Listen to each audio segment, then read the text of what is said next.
सोचो आप एक जंग के मैदान में हो, सिर्फ 313 योद्धाओं के साथ, और सामने 1000 से ज्यादा की फौज है। बदर की लड़ाई में शुरुआती मुसलमानों के लिए यही डरावनी हकीकत थी। फिर भी वो मजबूती से डटे रहे। अल्लाह और उनके पैगंबर मोहम्मद सल्लल्लाहु अलैहि वसल्लम पर उनका ईमान अटूट था।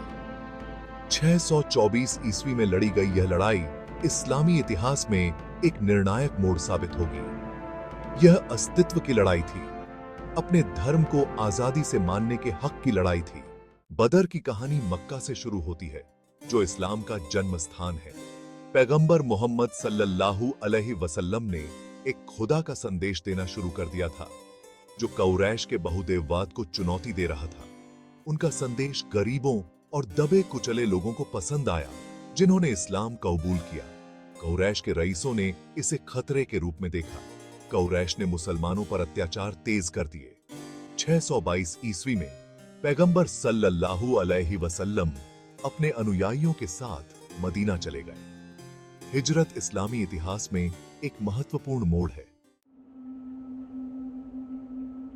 मदीना प्रवासन ने मुस्लिमों पर अत्याचार खत्म नहीं किए। कुरैश उनकी अवज्ञा और मदीना में मुस्लिमों की बढ़ती ताकत से नाराज होकर बदला लेना चाहते थे। वे मुस्लिमों को इस क्षेत्र में अपने आर्थिक और राजनीतिक डोमिनेंस के लिए खतरा मानते थे।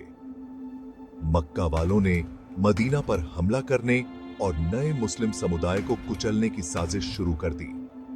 हालांकि मुसलमान अब मदीना में सुरक्षित थे, लेकिन वे इस खतरे के सामने निष्क्रिय नहीं थे। पैगंबर सल्लल्लाहु अलैहि वसल्लम जानते थे कि कुरैश तब तक चैन से नहीं बैठेंगे जब तक वे इस्लाम की लौ को बुझा नहीं देते। उन्होंने अपने अनुयायियों को अपरी डिफीट या कॉन्फ्रंटेशन के लिए तैयार किया। उनसे अपने धर्म में मजबूत रहने और खुद का और अपने समुदाय का डिफेंड करने का आग्रह किया।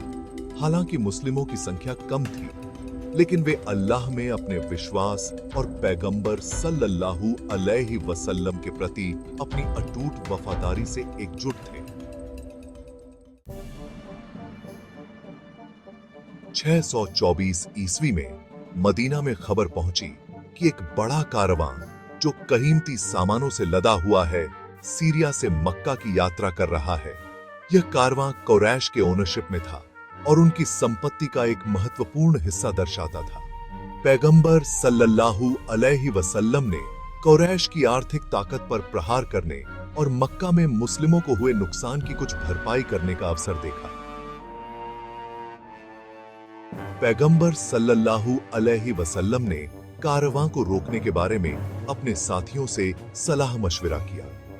कुछ लोग झिझक रहे थे, क्योंकि वे जानते थे कि कारवां पर कोई भी हमला कुरैश द्वारा युद्ध का कार्य माना जाएगा। हालांकि पैगंबर सल्लल्लाहु अलैहि वसल्लम ने इस तरह के कदम के स्ट्रेटेजिक इंपॉर्टेंस को पहचाना। यह न केवल कुरैश को आर्थिक रूप से कमजोर करेगा, बल्कि मुस्लिमों की ताकत और दृढ़ संकल्प को भी प्रदर्शित करेगा। भाग 5, अटल के लिए प्रिपरेशन। कारवां को रोकने का फैसला किया गया। पैगंबर सल्लल्लाहु अलैहि वसल्लम ने अपने साथियों को इकट्ठा किया और लड़ाई की तैयारी की। मुस्लिम सेना की संख्या केवल 300 से कुछ अधिक थी, जिनमें से कई के पास तलवारों और धनुष और बाणों के अलावा और कुछ नहीं था। वे कुरैश से बहुत कम और साजो सामान में कमतर थे, जो 1000 से ज्यादा अच्छी तरह से सुसज्जित सैनिकों की फौज उतार सकते थे। अपने खिलाफ सारी बाधाओं के बावजूद मुसलमान विचलित नहीं हुए। वे अपने धर्म और अपने मकसद में विश्वास से एकजुट थे। पैगंबर सल्लल्लाहु अलैहि वसल्लम ने उनमें अनुशासन, रणनीति और सबसे बढ़कर अल्लाह पर भरोसा करने का इंपॉर्टेंस पैदा किया। उसने अपनी छोटी सी सेना को इकाइयों में विभाजित किया, कमांडरों को नियुक्त किया और एक युद्ध योजना तैयार की, जिसने इलाके और रेगिस्तान के बारे में मुस्लिमों के ज्ञान का फायदा उठाया। जते थे। भाग 6, नियति का डे। दोनों आर्मियां बदर की घाटी में मिली। जो सीरिया और मक्का के बीच कारवां मार्ग पर एक स्ट्रेटेजिक स्थान था। दिन शुक्रवार का था, रमजान का सत्र विंडो, हिजरत के दूसरे वर्ष में। जैसे ही दोनों आर्मियां एक दूसरे के सामने खड़ी हुई, चारों ओर टेंशन और प्रत्याशा का माहौल था।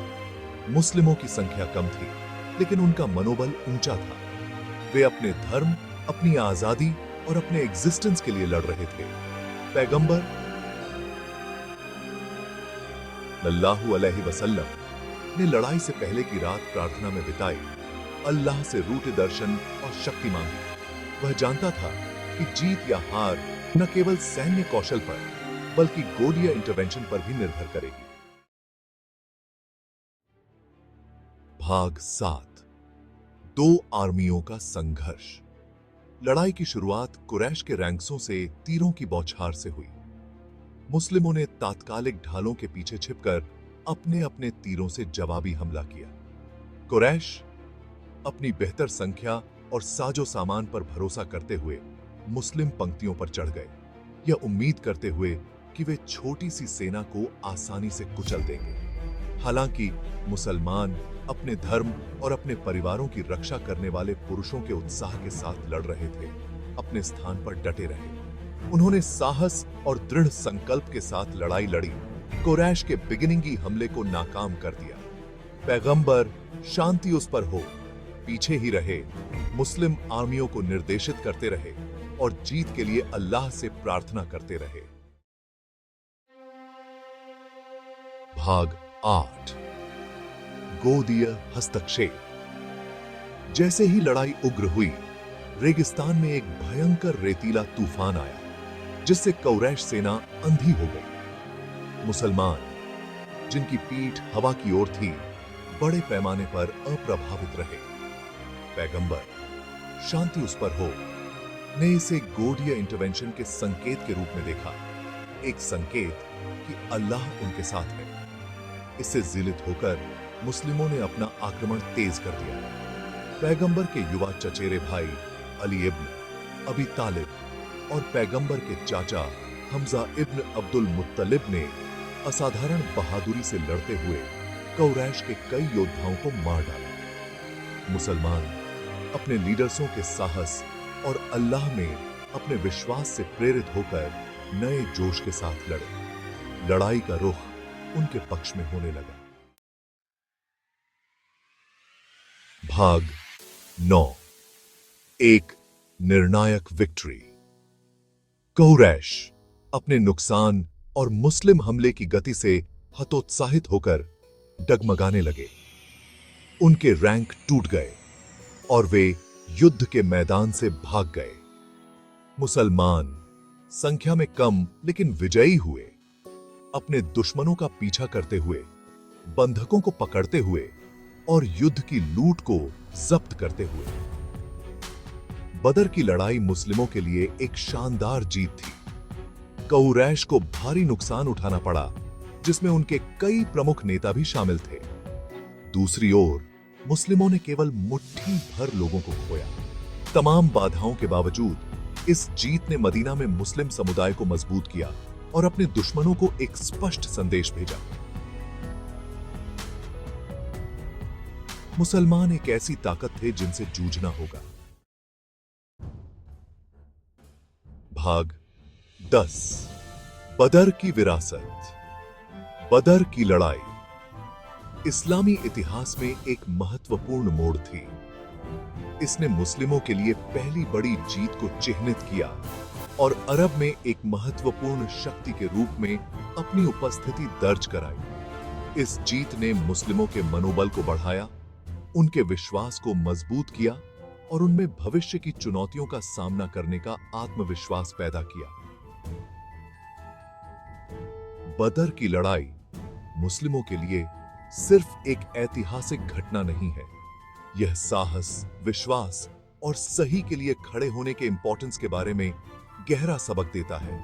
यहां तक कि भारी बाधाओं के बावजूद भी यह एक अनुस्मारक के रूप में कार्य करता है कि जीत केवल भौतिक शक्ति से नहीं, बल्कि किसी के दृढ़ विश्वास और ईश्वर में अटूट विश्वास से मिलती है।